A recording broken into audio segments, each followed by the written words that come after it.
Hello, welcome back to another episode. My name is Ross. And I'm Craig. It's time to put the kettle on because it's tea time.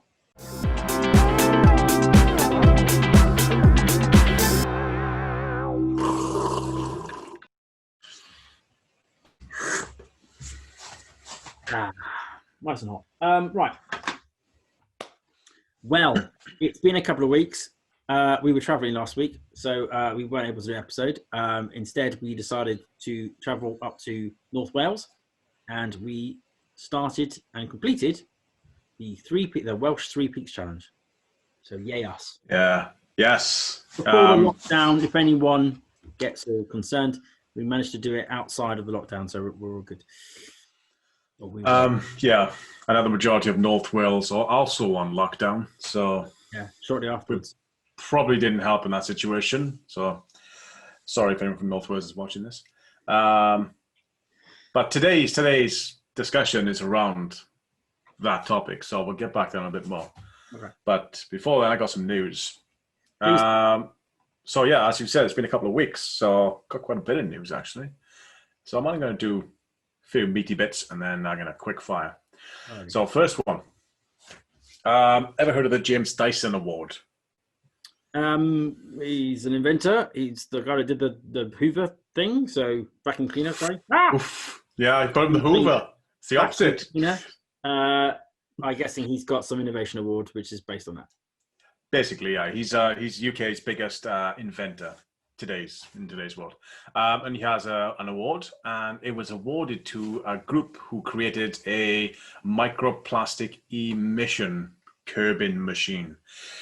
So basically, it sits on a tire, and as the tire's rolling around, it normally releases a bunch of microplastics into the atmosphere, and this device catches them all.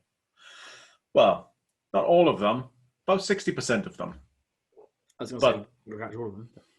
Yeah, it catches 60% of the it uses electrostatic to catch them, and it just basically grabs 60% of all the airborne particles leaving the tires, which is quite astonishing because there's nothing else like this. It's a complete first. And apparently there are 500,000 tons of tire particles annually released in Europe every year. Yeah, it's one of those unknown things. People don't even think about it. I mean, like, even the dust that comes off your brakes and that sort of stuff is just all the stuff that gets produced and sent out. You can't see it, so you just don't think about it. But if you think about how many tires and brakes there are rolling around, it's a lot of stuff. Yeah, and obviously that's an electric car problem as much as a petrol car problem. And this device is now getting produced. It's a prototype at this point, but it's looking promising. And winning that award means they get a bit of money, so hopefully they can take that forward. Cool. Other than that, another invention, the tiny wind turbine. So it sounds like a wind turbine, but smaller, Greg. I think it might be, yeah. But what this can do is collect energy from the walker's swinging arm. So as you're walking, it's collecting energy. So this basically scavenges energy from the slight breeze made while walking.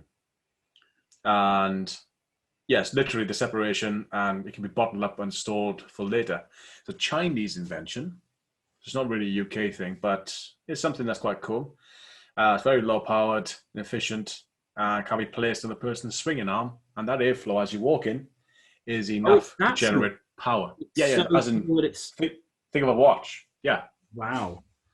So just as you're walking, you're generating electricity. I mean, I'm not sure how much, but enough to charge a watch, perhaps. Well, we've had kinetic watches for a while, which are based on the movement of your arm. Interesting that they've gone with that. I wouldn't have thought that's better.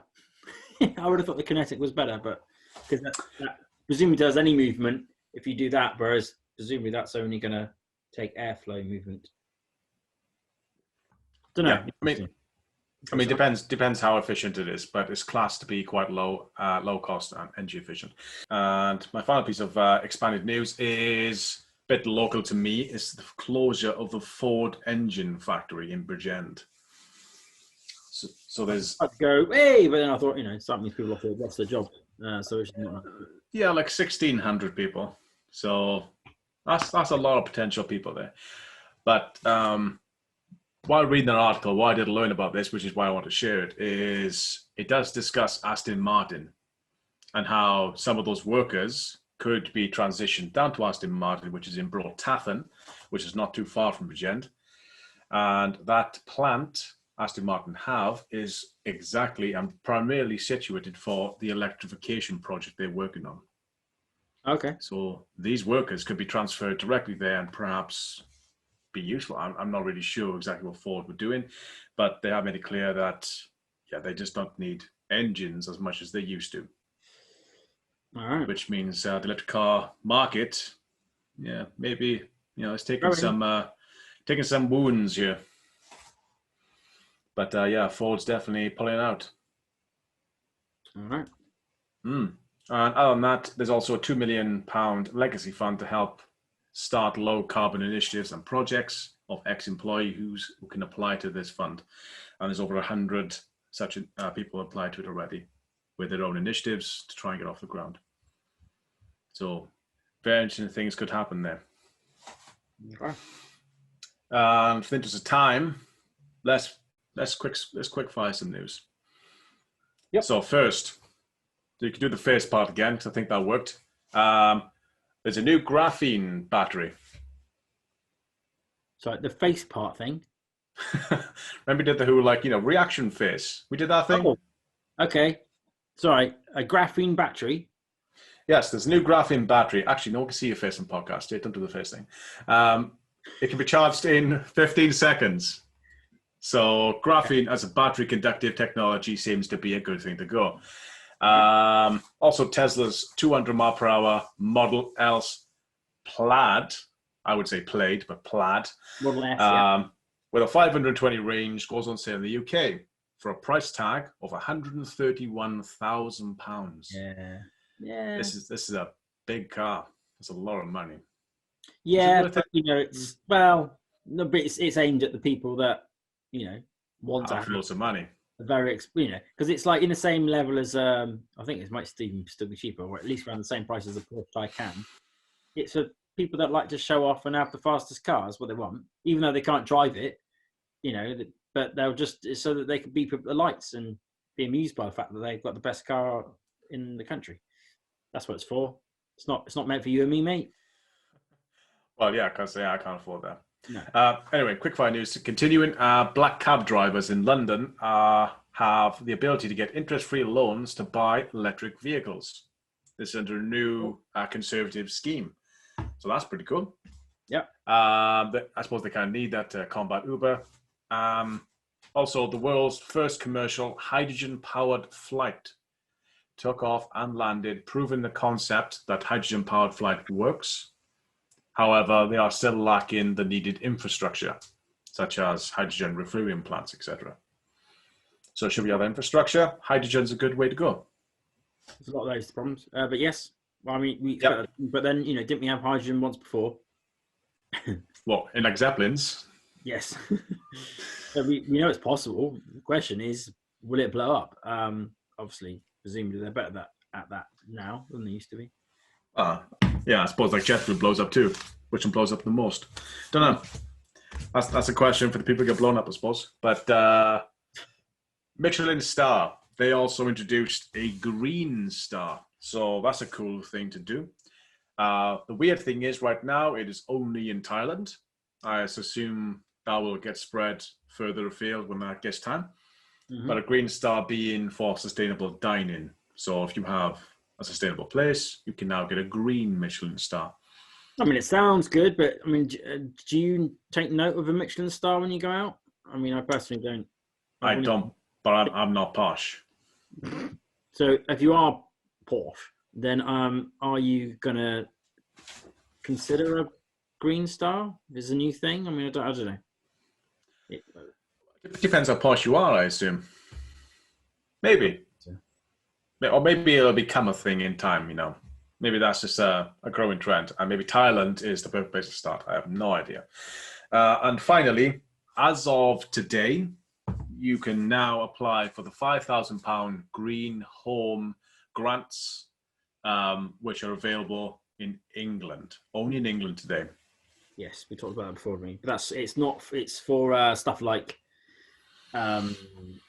insulation and things like that, isn't it? Yeah. As opposed to for adding solar panels to the roof or anything that would be genuinely cool. Yes, it's for energy consumption, not for energy generation. And primarily, the first dibs always goes to cavity insulation. Yeah. So if you want triple glazed windows, you probably need to have cavity insulation as well. Yeah. Unless you already have it, which most people don't. So, yeah. It's the biggest saver. Yeah, sucks it's England only, but Wales, Scotland, Ireland, we have our own things. Not yet much. In previous weeks, you keep telling me how far behind we always are. So it's yay for us being ahead for once. Well, go and apply. And the final lump of stuff, I just want to do a quick segment, which I'm going to call, it is a catchy name, so today I'm just going to call it a round of applause. And the round of applause goes to 4 pieces of news and 4 places, companies. First of all, Lego. So big round of applause for Lego because they are announcing that all their packaging will be sustainable by the end of 2025.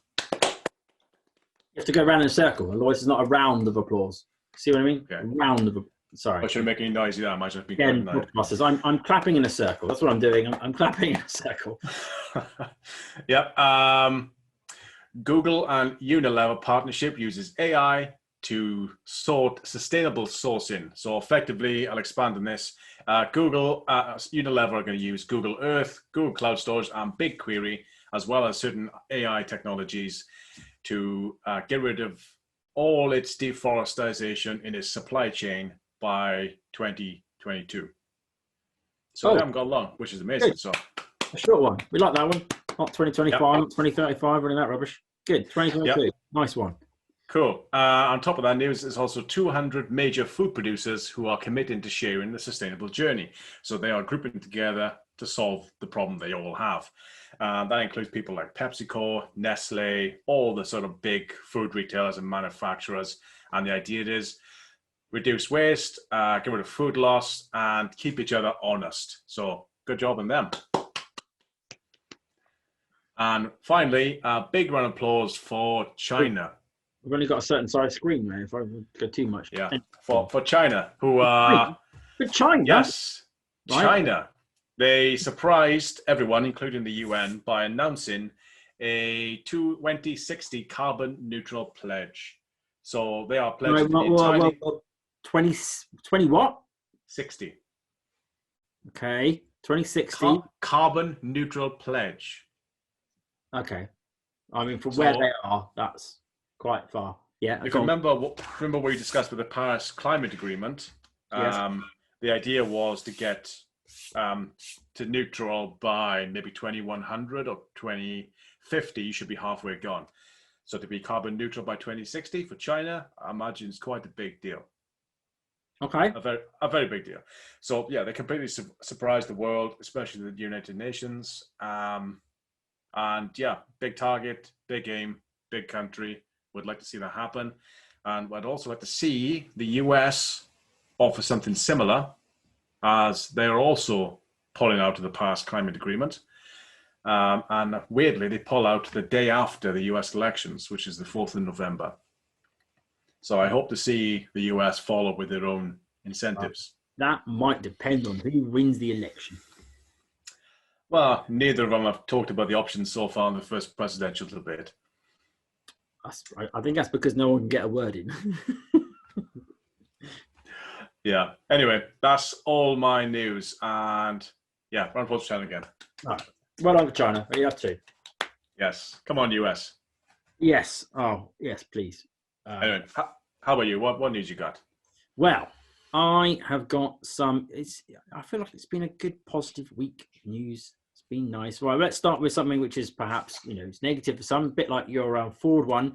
Royal Dutch Shell, which is a UK company, which is why I'm talking about them, apparently have announced that they are going to cut between 7,000 and 9,000 jobs, which is obviously not a good thing for those people who have those jobs.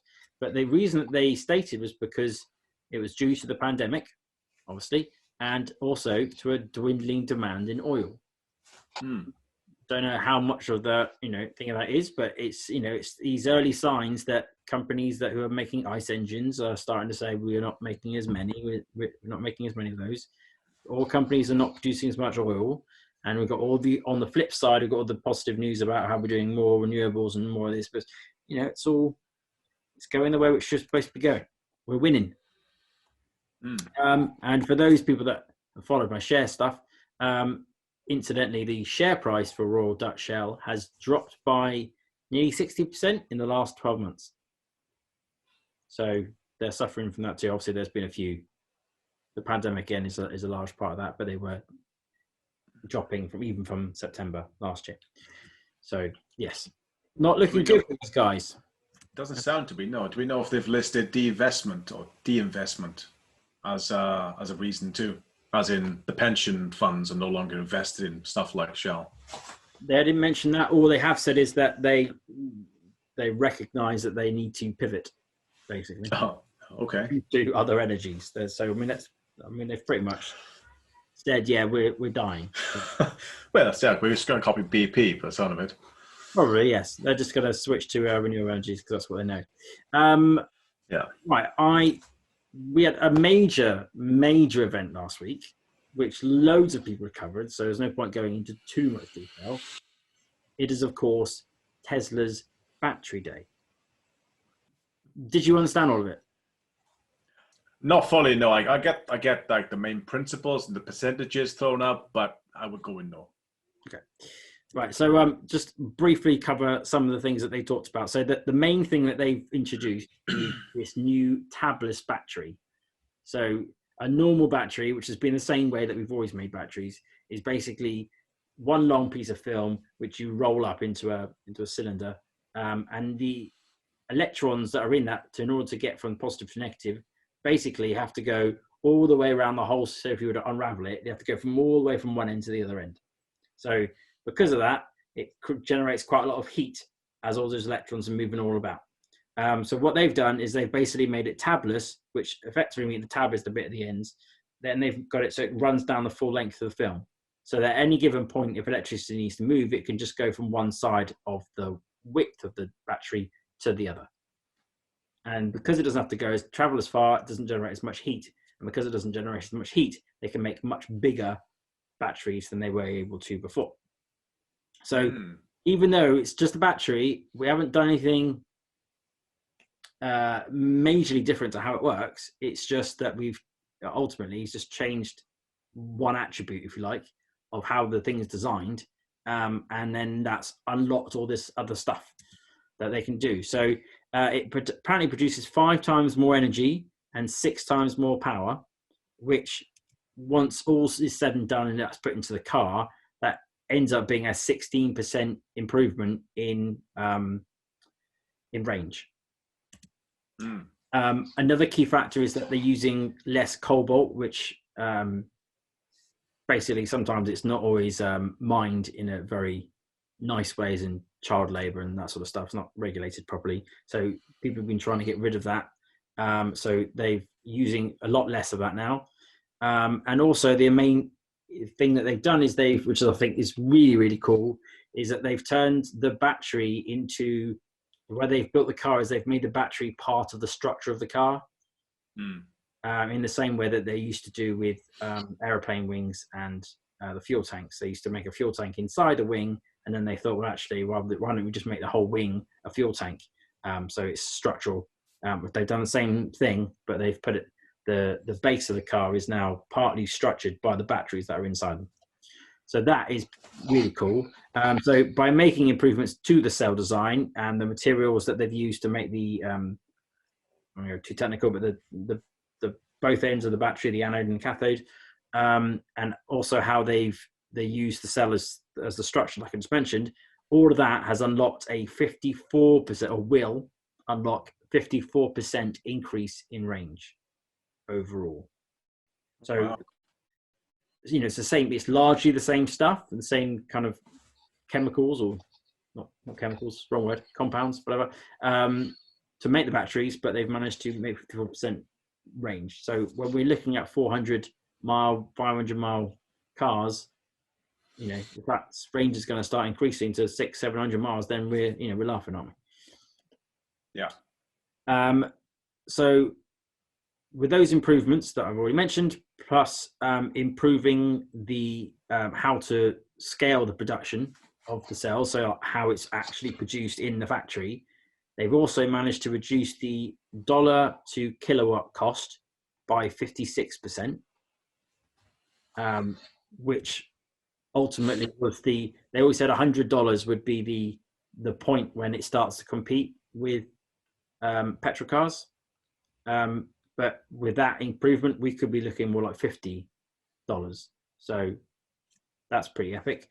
And the investment that they would need in order to make the machines and the space in the factory and all that sort of stuff to actually make, and they've done it by gigawatt hour. So in order to produce a gigawatt hour's worth of energy from these batteries made in the factory, that cost is now reduced by 69%.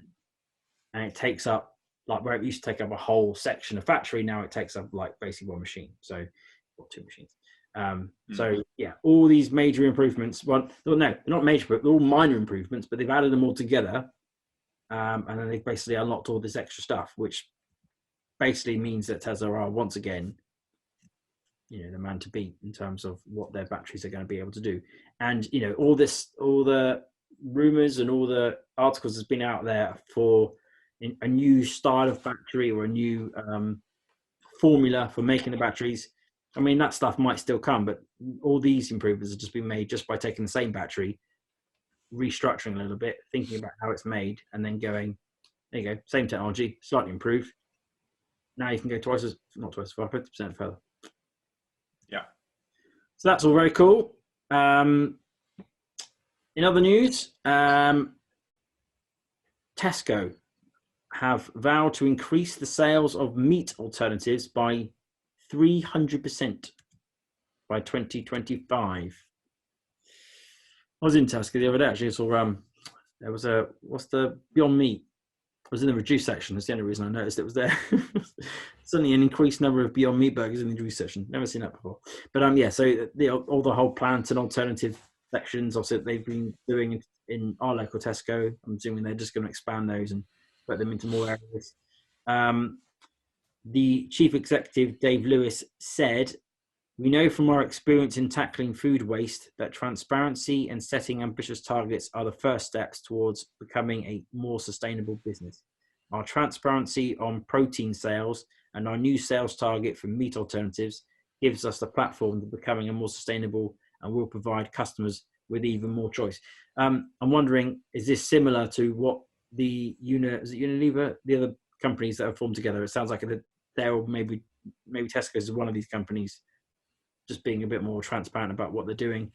It says, "We can't accomplish the transformational change needed for a truly sustainable food system on our own. So we're calling on the whole industry to play its role, starting with increased transparency on its sustainability impacts. We are also calling on the government to do more by helping to scale up innovations and create a level playing field to ensure companies drive sustainability in their supply chains." So is that the same thing? Is that the same as your item?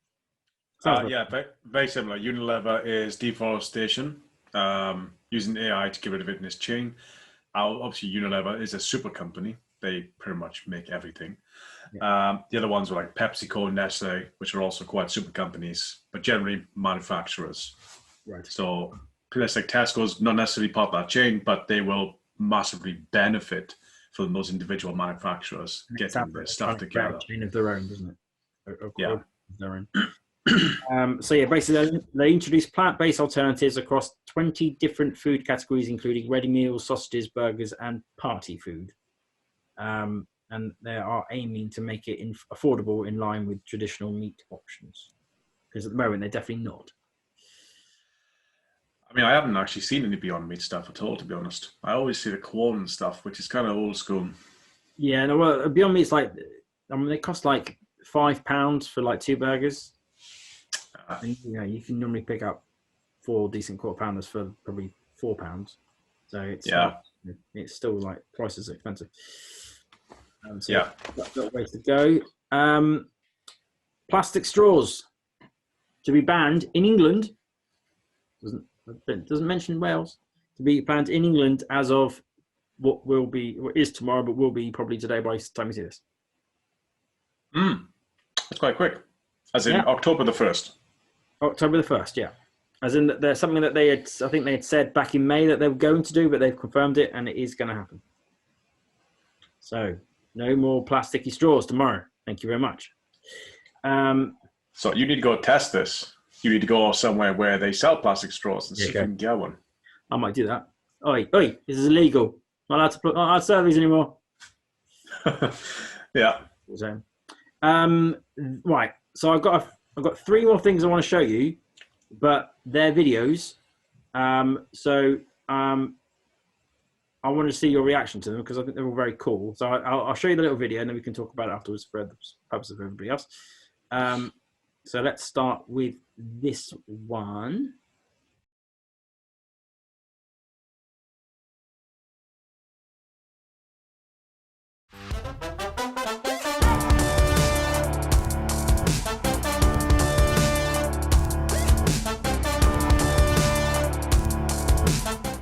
Okay, so I just shared a video with you of electric surfboards.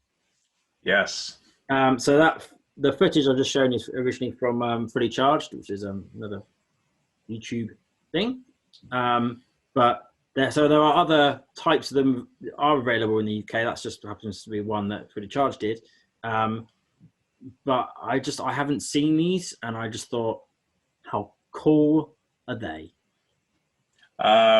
Very cool. I mean, you should probably describe it a little bit, like doing the whole Joe Rogan thing, where so there was 2 guys standing on surfboards that seemed to be quite upright, somehow being propelled forward.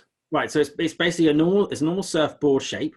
And in the middle section where you stand, there's like a sort of rectangular section that you pull a lever and it comes out, and that's the battery. So you can take that off and you can go and charge it, or you can replace it. The thing runs for about an hour.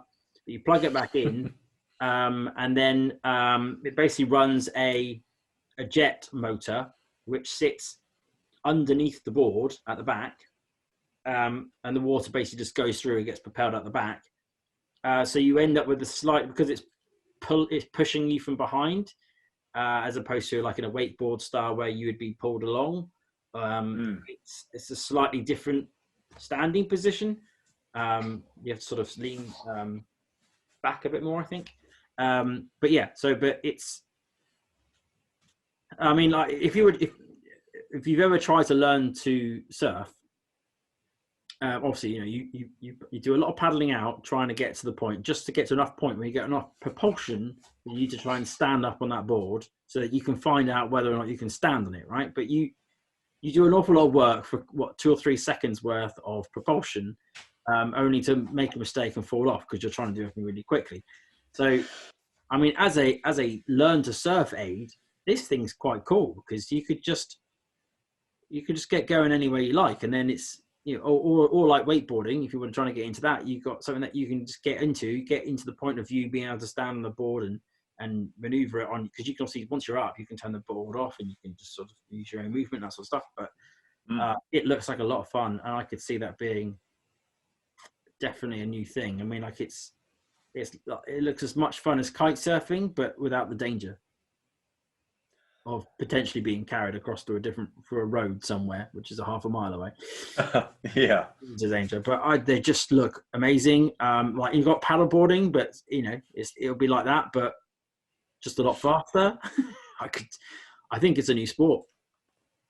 I mean, it does look magical. And I assume you got one of those little things tied to your ankle or something to like pull the plug when you fall in, so it doesn't end up in France. You've got a strap goes or anything, and you hold on to you put your hand through like. Do you control the speed as well? Yeah, so you can control the speed with your thumb. So I didn't see that. That's cool. No, you wouldn't be able to. But yeah, that same strap is then connected to the board.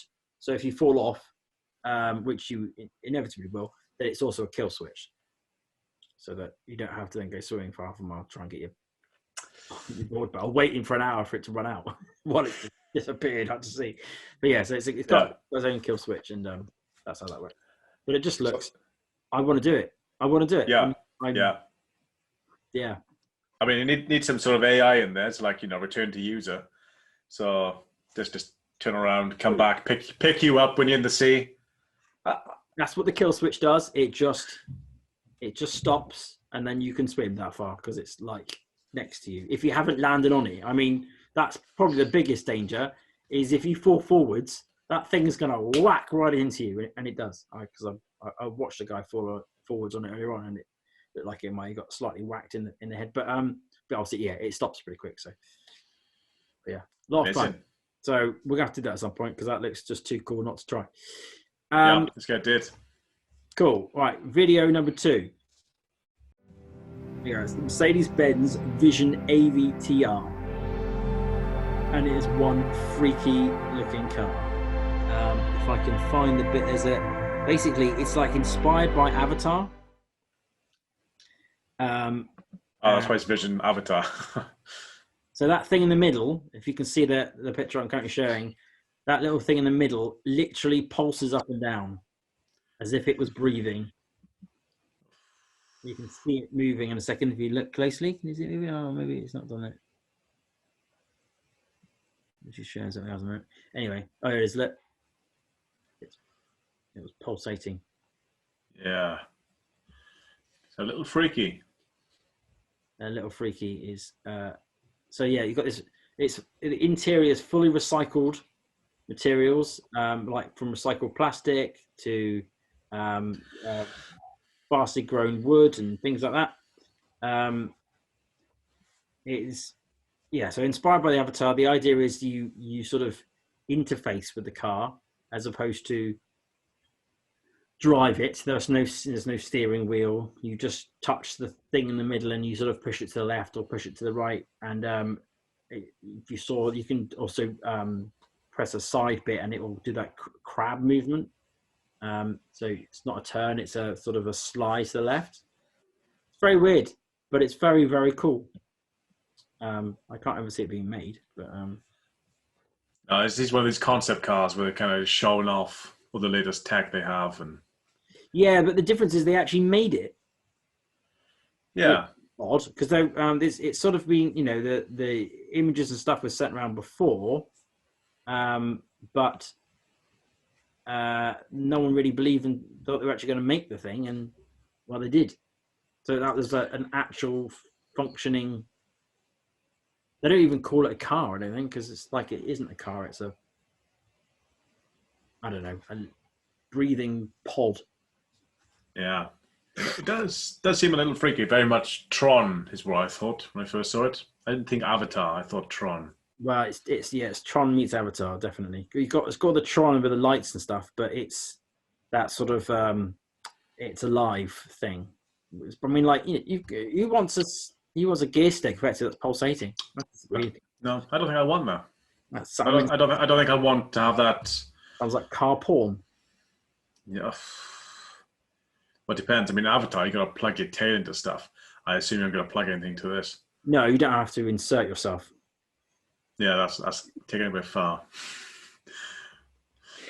So, but I thought that was a very cool thing. I don't know. Also, I can't imagine that ever going to make it. Technically, it would be highly legal without a steering wheel on the car. So, but whatever. Fun.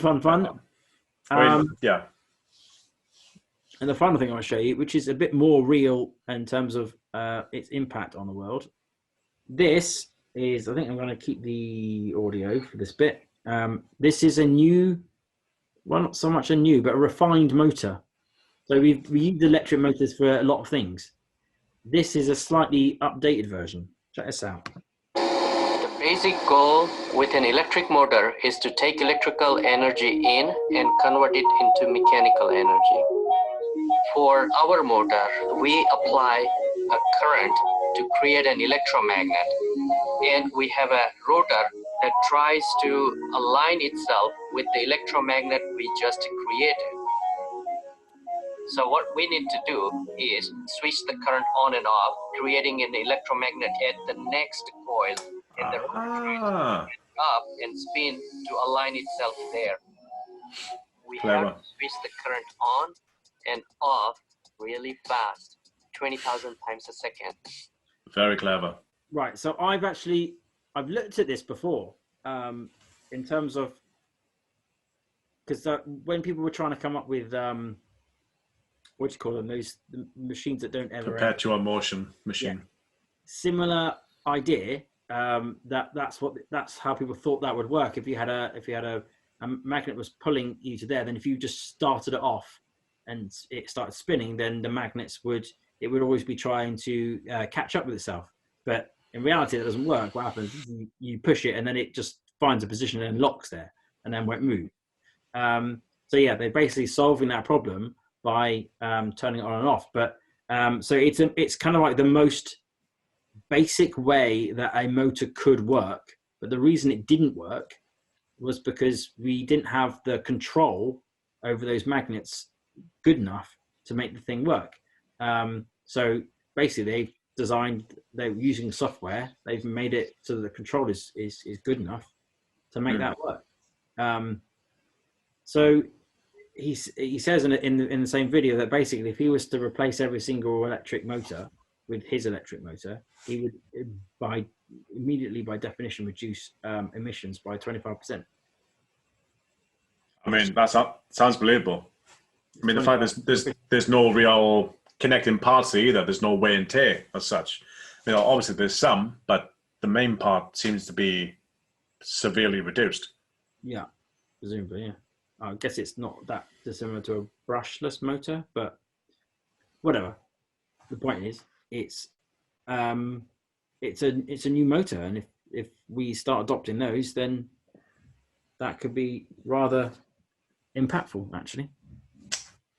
Yeah, it's a bit like the battery. Do you know what I mean? It's a bit like we've taken something that already existed, we've just tweaked it slightly, and then there you go. We've now got something that's 25% better. I don't even know what the motors inside the Tesla is, but chuck that in there as well. Who knows? It's all coming together, Craig. It's all coming together. There's another 25% range right there. There you go. Thanks very much. So how many miles can your car do? Oh wait, yeah, mine can do 1,000. All right. Yeah. And I'll probably beat with the lights every single time I get there.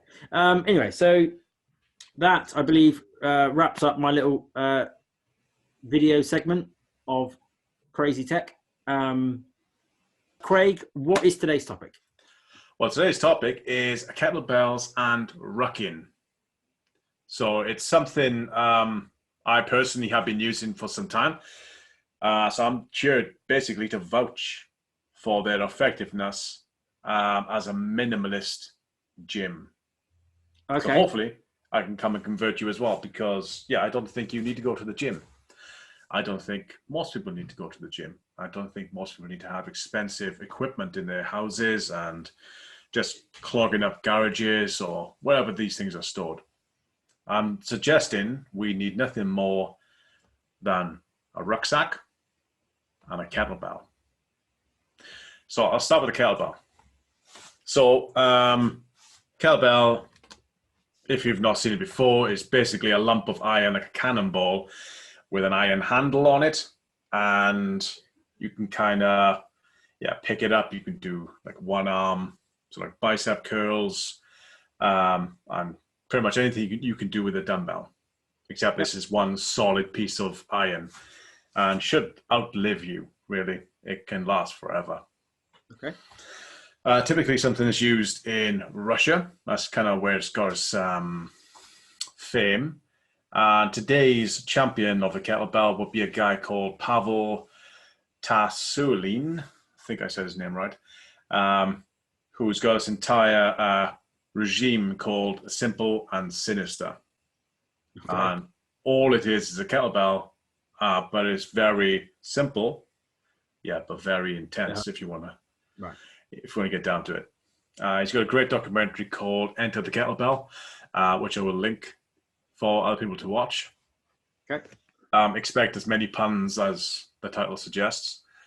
But the idea is that the kettlebell swing is the most simple yet greatest exercise you could ever do for core strength. It's a very, very simple exercise where you literally hold the kettlebell, two hands, the two-handed swing about head height, back down again, up and down, and that's it. Okay, yeah. So you work in your quads, your ass, your back, your arms. I mean, pretty much your entire core. It's getting some sort of workout here. And the simple and sinister routine is to work your way up to 100 swings of varied weight. So you would typically start with a kettlebell that's roughly 12 kilograms, and maybe 40 swings at that point. So 4 sets of 10 would be the recommended starting point. So for most men, that's something you should get to fairly quickly. For women, you would probably stay on the 12 kilogram for some time. And ideally then a man and a woman eventually would move on to a 24 kilogram kettlebell. Right. And that's typically where women would stop and should stop. And men can then later move on to a 36 kilogram kettlebell. And that's pretty much the highest you should go. Okay. Again, the idea is 100 swings. So start with 12, do 40. 2 weeks later, move up to 60. 2 weeks later, 80, etc. And 2 weeks later, you get your final 100. Do your 100 for a few weeks until you're comfortable, maybe a month. Now up the weight, start back at 40. Work your way back up that ladder again. And next thing you know, you're doing 100 swings with a 24 kilogram. And when you're comfortable, move up to 36 if you're a man. Women typically stay on 24. Okay. So, go on. I was going to say, simple, very simple. It's one exercise, one piece of kit. Once you got proper form, I think that's the difficult thing. I think once you got that, yeah, there's nothing really stopping you doing this every single day. And that's the idea, you do it every single day. This is ultimately for your just for your core. There's like, are we suggesting that it works enough with your other muscles to never need to do that, or? Exactly. I mean, it's your core ideally that you want to be strong. So you might not get the full physicalness of bulking as perhaps you might like. You won't get the biceps, but you will have the strength. Right. Okay. Yeah. So we're not talking about vanity stuff here. We're talking about just purely if you want to be strong. Yeah, this is 100% grit. Okay. It's I think it's typically called farmer strength in the UK, where you want to pick up a hay bale or some rocks. Yeah. This type of regime, you'll do it. If you got the fancy biceps and your rip top, maybe not. Okay. Yep. But otherwise, you will get the biceps, you will get the legs, you will get the six pack. It all comes. This is a fat burner. You use a lot of calories swinging, just mainly for the weight itself. Try and keep yourself centered. You're using the entire abdominal structure to do that too, because you've got to sit up straight, and it's all about kind of pushing forward with your main muscles at the back. Mm-hmm. So I think, as a core exercise, very simple, but the best one out there. And what have you found from doing it personally? Why do you think it's worked so well for you? So we discussed the 3 peaks that we did last week earlier. Yep. And this was my training regime. So Okay. I've only been doing kettlebells and I've only been doing rucking. And that is primarily where I got my fitness from. About 6 months ago, I was about 1.5 stone heavier than what I am today. And I've lost the weight. I've got generally fitter and stronger through kettlebells and rucking. And so I'm guessing the rucking part probably helped more with your walk than this part. Yeah, because it wasn't an awful lot of stone lifting. There isn't, but it's a core strength thing. I probably couldn't do rucking if I didn't do kettlebells first. As in, you need your core strength to be able to ruck. And I'll come on to rucking a bit later. But the idea I'm trying to push you effectively would be that kettlebell swing strengthens your core. Mm-hmm. So just generally walking around easier. General strength is easier. I'm not sure if you can actually see my board here. But since clearly, yeah. But you can see there's like stuff there. I can see stuff. So I started in what's called the 10,000 kettlebell challenge, which is swing, I think, 10,000 times. I started the 4th of May, and I've had my 24 kilogram kettlebell for about 10 years, but it's been a love and hate thing. I've only really got into it properly, say, May this year. So about 6 months. Yeah. Started the 4th of May, and I worked my way up using the same system. I only have a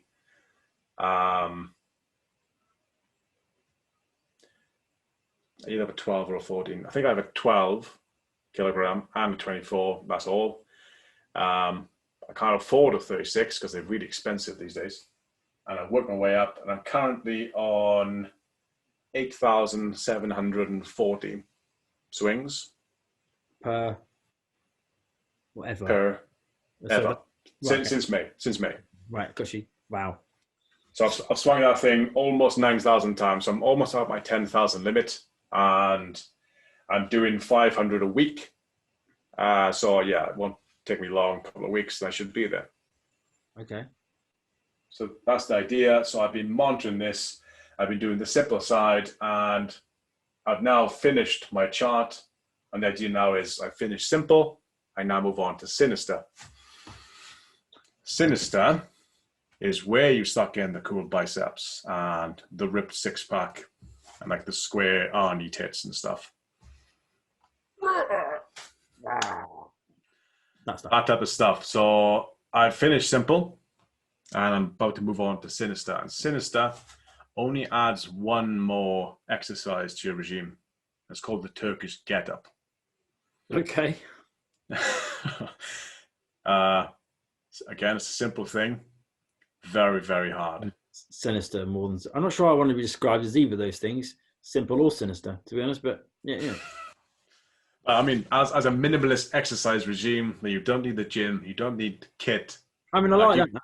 You can't get much better than this. The fact that you don't have to leave your house. I mean, in new COVID land where going to the gym, which has got to be the worst possible place, where everything's like, breathing heavily and sweating everything, and it can't be used. So yes, the ability to be able to have a simple thing that doesn't cost you a fortune. You haven't got to sign up to Peloton and buy £1,000 bike in order to stay fit. And okay, all right, yeah.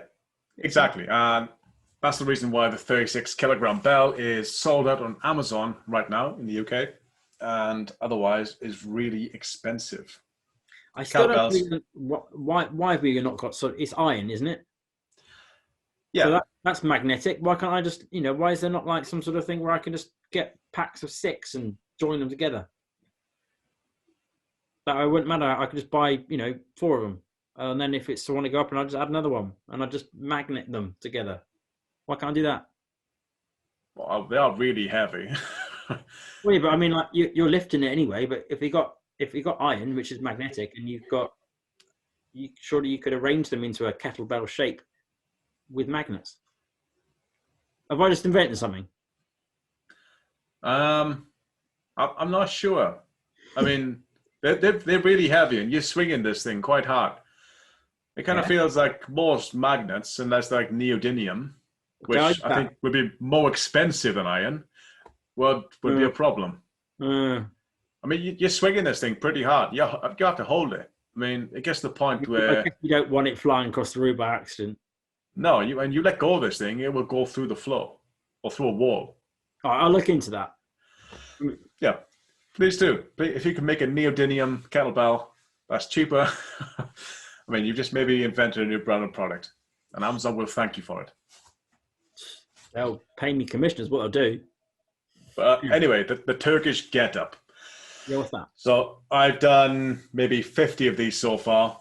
I'm just practicing. They're very hard. And the idea is you lie on your back, kettlebell to the side of your head, and then you one hand grab, stand up with you touch nothing other than the floor, and you just stand up. Then get back down again. Sorry, describe it again. Lie on the floor, flat, on the floor. on your back. Right, on yes. your back. Yeah. Kettlebell, depending on which hand you're doing, because it's only one-handed, you can use one hand. Yeah. To the right of your hand, sure. So you can grab it here. So you're holding the kettlebell like this, lying flat. Yeah. And then the first thing you do is up. Yeah. So then stand up. It's now above your head while you're lying down. Yeah, exactly. Without dropping. Stand up. Yeah. I mean, nice. Sounds sinister. It's very sinister. Mm. I can only do 5 per arm. And it's one of those things that when your arm starts going, yep. Yeah, when you do it, it feels better than it sounds, perhaps, because the kettlebell is like the bell of it is hanging here by your arm. You're holding here. You're holding it quite tight. It's here, and it's kind of pushing this way. But if you wanted to, you could just drop it, and you'd be okay. So you're not scared doing this exercise? No, not too much.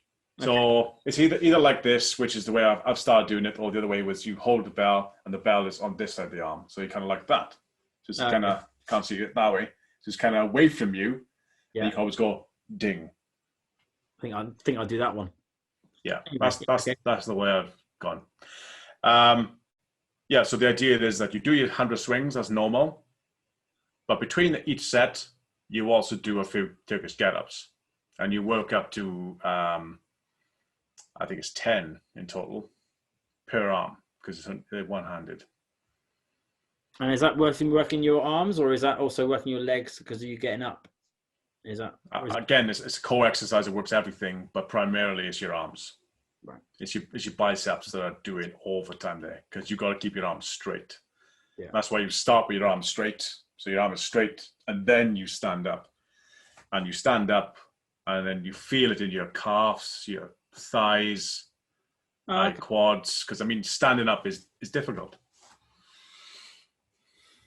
Yeah. So next time you're over, you have to give it a try. Probably should have given it a crack last week. Yeah. But yeah, that's the sinister part. So that's the kettlebell. A couple of bits and pieces that Pavel has recommended is do it barefoot. He's a massive hater of shoes. So if you do it barefoot, you keep your grip, you're less likely to fall, because when you're swinging this, like the momentum does take you sometimes. If you're wearing a slippery shoe, you fall, a kettlebell lands where you don't want it to, cause some damage. Warm-ups, there are warm regimens, typically what's called the goblet squat, which is hold it flat, then down and up, as in I'm holding it like that. Yeah. That's just to give you a bit of a stretch. And the halo, which is like that, and you go around your head.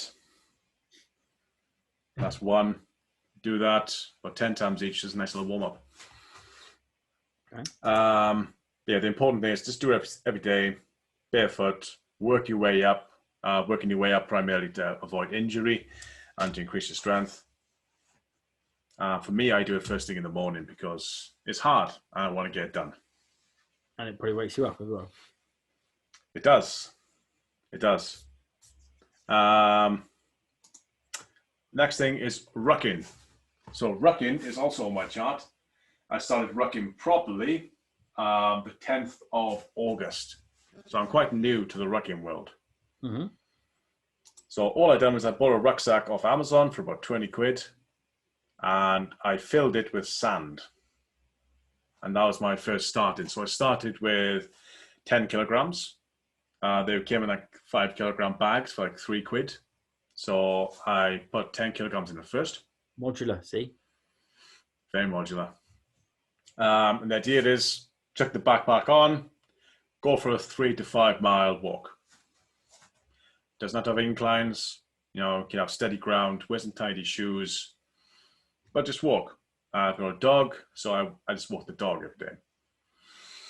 Again, the important thing is try and do it every day. With the rucksacks, if they get heavy, you can use those straps that go around your belly. You're supposed to use that, or is that not allowed? No, you are allowed. So the rucksack I have also goes on the belly and the chest. Okay. The chest one's probably the best one because the weight is kind of pulling a bit more the back here because the weight's kind of a bit more evened. So first couple of times at 10, it was okay. So I kind of jumped straight to 15. So I probably did 10 for 3 days. I did 15 for 2 weeks, and the 15 they hurt. So it was really these muscles here, so your shoulders. Yeah, I could feel it. It was hurting. Yeah. But the idea was that you ruck up to 30% of your weight. Right. So in my case, that's about 26 kilograms. So 15 wasn't enough. I had to keep on going. Right. The 7th of September, I jumped the weight up to 27 kilograms to try and see if I can skip ahead. I really hurt myself. I'm back on 15. And then I went back up to 20. So I've been on 20 now for the last 2 weeks. Yeah. And 20 seems to be comfortable. And I'm getting to the point where I can carry 20 and that's okay. And how much do you think that contributed towards your Welsh Three Peaks success? Because Because bear in mind, I didn't do either of these things. No. Right. I mean, it's also taken me like I can still just about still feel it now. It's been 4 or 5 days since we did it. Has it helped? Do you think you've recovered quicker because of it, or do you think you would have struggled more in the first place if you hadn't done it? I definitely would have struggled more in the first place. Recovery, I think, is okay. Like I still did my kettlebells and the rucking on Monday, so I've done it all week. Mainly, my legs are stronger because of it. I'm not necessarily saying it's the best thing to do to climb mountains. Like probably cardio will give you the similar results, but it's rode a bike or something. But this is for more strength. Yeah. For example, if we had a challenge of kind of log up Snowdon, I'd probably get a bit further. Yeah, because I'd be at the bottom going, why? Why am I doing this? What's the point of this? Yeah. So weight. That's the main thing really, is walking with weight. And I also walked Penavan with the 20K, and I managed that. It was hard, but I did it. Oh, right. Okay. I did that. No, that was a few weeks ago. And again, rucking comes into the same category as kettlebells. Simple, cheap, great exercise. As I mentioned, I bought a rucksack for like 20 quid, and I eventually had 4 bags of sand of roughly £3.20 each, I believe. Right. So, we're talking for 30-ish quid. I have a gym on my back, and I already had the kettlebell. So that's the 2 pieces of equipment I needed for our class to be fairly fit now. I wouldn't say I'm very fit. I'd say fairly compared to where I was 6 months, a year ago. Cool. Okay. Yeah, but rucking put simply, you haven't got to buy the sand. If you happen to have some house bricks or breeze blocks, books, whatever really, just stick them in a rucksack and walk with them. That's kind of the idea of it, like a bag of cement or something, whatever you got. Chuck it in and just go for a walk. And the idea is if you're rucking while walking, you burn 3 times more calories. And you definitely feel it because your heart rate does increase, especially when you get to an incline. Yeah, I bet. Yeah, really good stuff. But yeah, simple, cheap, minimalist. And for me, I'm not a runner, as you know. I don't run. Nope, we don't.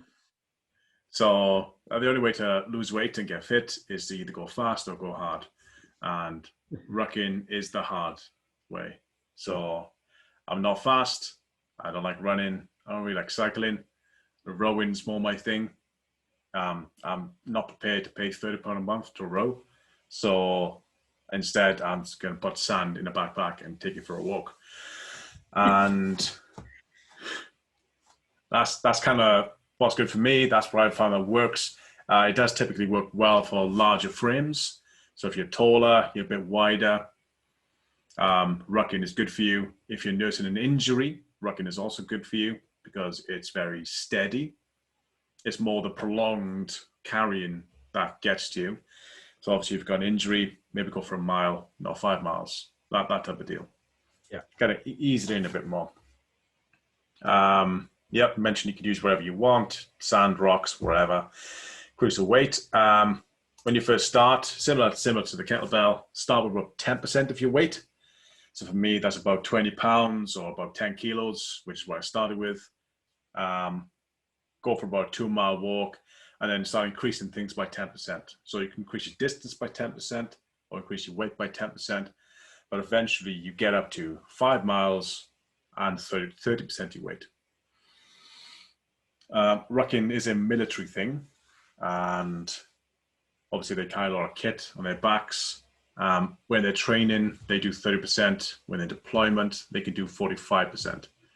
And that's their hard limits. But the idea for rucking is you shouldn't go past 30%. Okay. Yeah, that's the weight. Increase speed or distance.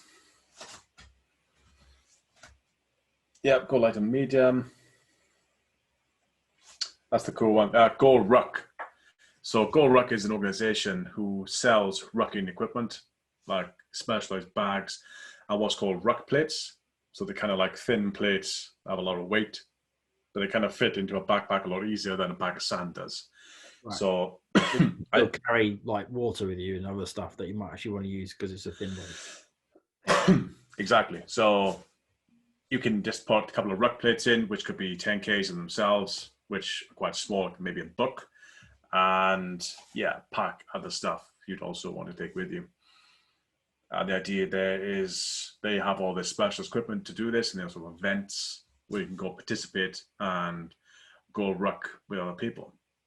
It's an American organization. It's not really a UK thing yet. But for me, I can't see why this wouldn't become so. It's a very... Start a UK version. Yeah. Go on, someone. Start a UK rucking. We'll call it rucking, but without the C. So it's just R-U-K-ing. Rucking. Perfect. Already come up with a name. I've done half the job for you. But you could... I'm just trying to imagine, because like... how do you fit that into your daily life? Obviously, if you're walking to work or something, then obviously you can do it there. Or if you're walking a dog, if you have one, then you can do it there. Otherwise, you are actually deliberately, packing a bag and leaving the house and going for a however long it takes walk, which might not be quite so convenient. I don't know. I mean, like, because obviously it also depends whether you've got anywhere to walk to. You see what I mean? If you live in the city, you might struggle, but I'd assume there's always something to walk, but depends what you're comparing it against. More less convenient compared to what? Going to the gym? Well, I'm just trying to think if you're the benefits of if the gym happens to be local to you, then you might find that's easier. But obviously, there's a whole kind of staying away from other people thing. This allows you to do that. I'm just trying to work out what sort of scenarios it would especially work for people. Which ones wouldn't. I'm also trying to apply it to myself. Whether I would want in where I live, whether I would want to put a rucksack on and go for a wander. What's stopping you? I just in the immediate location. I'm not sure there's anywhere particularly nice for me to walk to. That's what I'm trying to say. So like there is a park, but it's quite a distance away to get to it in the first place. But maybe that way. I don't know. I'm just trying to play out scenarios in my mind. But also the kettlebell, I can do that at home in my house. So it's easy. And I can walk up and down the stairs. But yeah. But then equally, the social element is quite nice. There are usually walking groups. So you could probably join a walking group and then just go along, because there's one local to me on the weekend. It's a 9-mile walk. So again, you could just go and join that and actually have a social element to it, but just take weight with you whilst they're doing normal walks. Exactly. But walking is probably one of the best exercises for your body. It's what the human animal is built for. Walking long distances, not really meant to be running long distances. It's not primarily built that way. But yeah, walking is a thing we're built for. Yeah. So go for long distance walks, and all you're doing is walking is, relatively easy.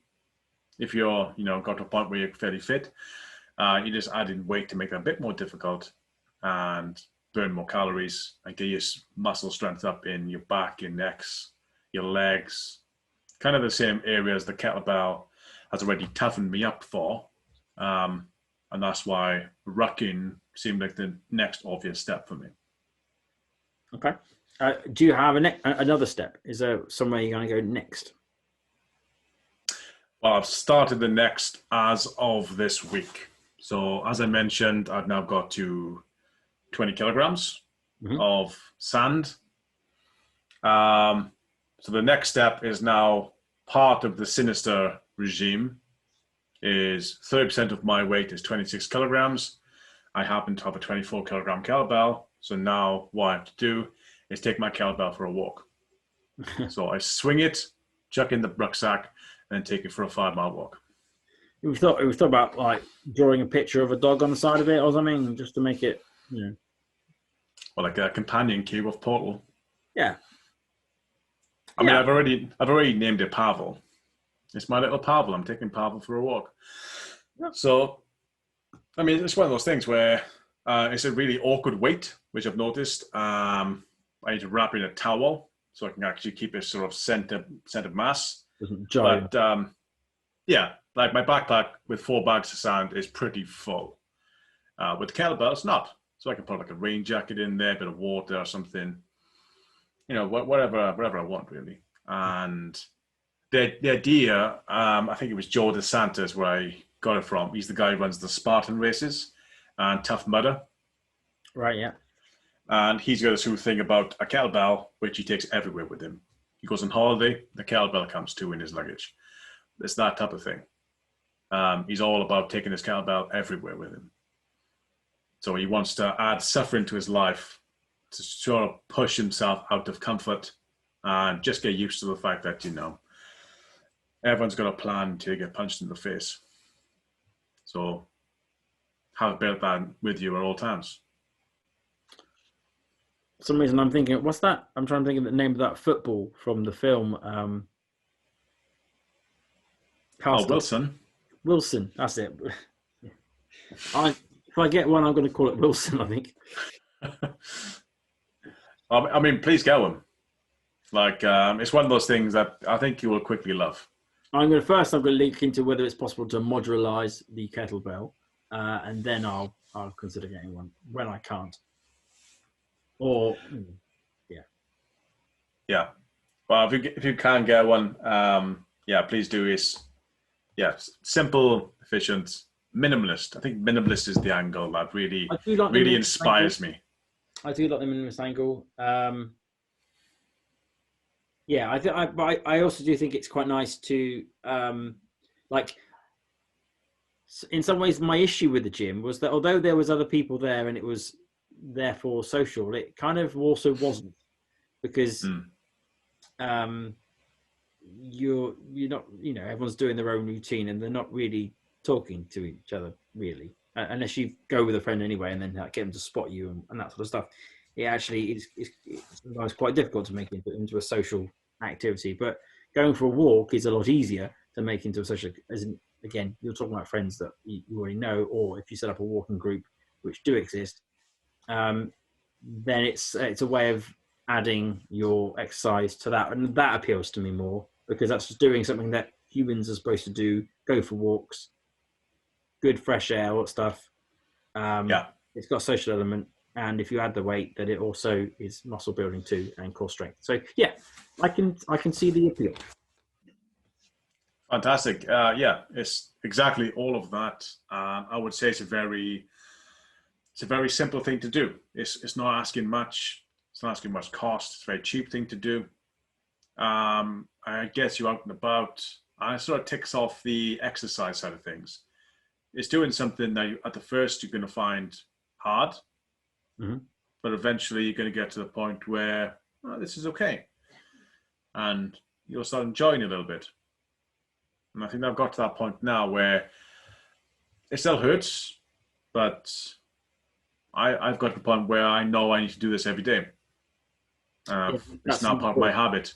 It's probably the most important, because I think in the beginning, that's why everyone who tries to do a new regime often fails, is because in the beginning it just hurts and there's no reward. But then after a while, there's the dopamine kick of doing it, and you actually want it, and you actually want to do that exercise, and you look forward to it, and then it's okay. But I don't know, it takes a couple of weeks or something to get to that point, doesn't it? Yeah, I mean, the 21-day habit thing, I suppose, once you get past that. But yeah, personally, love it. Would highly recommend kettlebell and rucking, especially rucking the kettlebell. Those would be the 3 steps. There would be the 3 steps. I mean, one day we need to do the 3 peaks without kettlebells at the top. Take a nice photo of them at the top once they've made it, and draw little smiley faces on them. I won't need to. It's Wilson. He's already got a smiley face on. I mean, yeah, well done, Pavel and Wilson. You've made it to the top of 3 peaks. Now, doing that makes that entire thing 3 times harder, and that would be a very, very cool thing to do. Maybe next year, mate.